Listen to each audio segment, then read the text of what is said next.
Hi, உங்களோட name? கிருந்தா. உங்களோட name? Okay, இன்றைக்கி உங்களோட திருமணம்னு சொல்லி உங்களுக்காக சர்ப்ரைஸாக கிஃப்ட்டுகள் அனுப்பியிருக்காங்க. சரியா? யார் அனுப்பியிருப்பாங்கன்னு கெஸ் பண்ணுங்கள். யாராக இருக்கலாம்? சிந்து அக்கா. ஓகே, அவங்க அங்கே இருக்காங்க, லண்டனில் இருக்காங்க. சரி, ஃபர்ஸ்ட் ஆஃப் ஆல் உங்களுக்காக விஷ் பண்ணி ஃப்ளவர் பொக்கே வந்து 2 பேருக்காகவும்.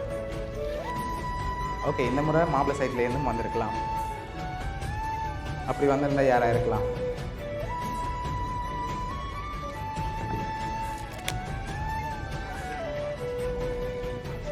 சரி, உங்களோட சைட்லேருந்து வந்திருந்தால் யாராக இருக்கலாம்? சரி, உங்களோட ஃப்ரெண்ட்ஸ் அப்படி யாராவது அனுப்பியிருந்தாங்கண்டா? தெரியல. சரி, உங்களுக்காக இன்னொரு ஸ்பெஷலான வெட்டிங் கிஃப்ட் ஒன்று வந்திருக்கு. சரியா? அதுக்கு முதல் நீங்கள் வேறு யாரை எதிர்பார்க்குங்க, யாராக இருக்கலாம்னு சொல்லி? உங்களோட சைடில் மற்ற அக்கா. ஆனால் அவங்கள்ட்ட இருந்து வேற இல்லையே. சரி, இது ஒரு கிஃப்ட் ஒன்று வந்திருக்குது. இதுவும் உங்களுக்காக தான் வந்திருக்குது.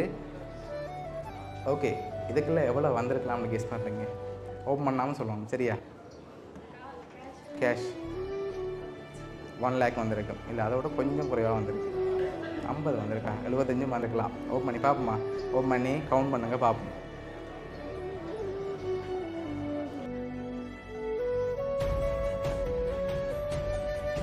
எவ்வளோ வந்திருக்கு? 50,000 வந்திருக்கலாம். சரி, உங்களுக்காக ஃப்ளவர் பொக்கேயும் 50,000 ரூபா காசும் உங்களுக்காக யார் அனுப்பியிருக்காங்கண்டா? உங்களோட மாசனத்தான். சரியா? ஓகே, அவர் தான் அரேஞ்ச் பண்ணியிருக்காரு. அவருக்கு இந்த நேரத்தில் என்ன சொல்ல ஆசைப்படுறீங்க? தேங்க்யூ. ஓகே, பிடிச்சிருக்கா கிஃப்ட் எல்லாம்? சரி, உங்களோட மாசனத்தான் சார்பாகவும் பவுனியா சர்ப்ரைஸ் சார்பாகவும் திருமண நாள் நல்லா. Okay, welcome.